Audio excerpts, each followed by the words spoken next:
سانحہ مستونگ کے بعد آج تیسرے روز بھی فضا سوگوار ہے۔ مستونگ بازار بند ہے۔ شہید نوابزادہ سراج ریسانی کو ان کے آبائی قبرستان کانک میں سپرد خاک کر دیا گیا۔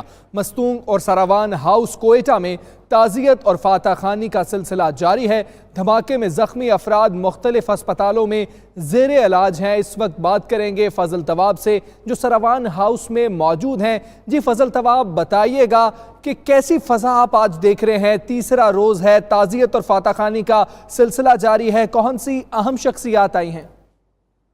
جی بالکل، سانحہ مستونگ کے بعد آج تیسرے روز بھی بلوچستان اور کوئٹہ میں فضا سوگوار ہے اور ٹریفک اور ساتھ ہی جو کاروباری مراکز ہے، مارکیٹیں ہیں، وہ بھی جو ہے بند ہیں، معمول سے دکھائی دے رہی ہے گاڑیاں بھی، اور ساتھ ہی ساتھ مستونگ میں اس وقت گھروں میں فاتح خوانی اور تعزیت کا سلسلہ جاری ہے، جبکہ شہید نوابزادہ سراج ریسانی کے جو تدفین ہے وہ کل ان کے آبائی گاؤں کانک میں ادا کی گئی ہے۔ اب سراوان ہاؤس کوئٹہ میں اس وقت ان کے بیٹے جمال خان ریسانی اور نوابزادہ سراج ریسانی کے بڑے بھائی لشکری ریسانی کی جانب سے اس وقت سراوان ہاؤس میں فاتح خوانی اور تعزیت کا سلسلہ جاری ہے۔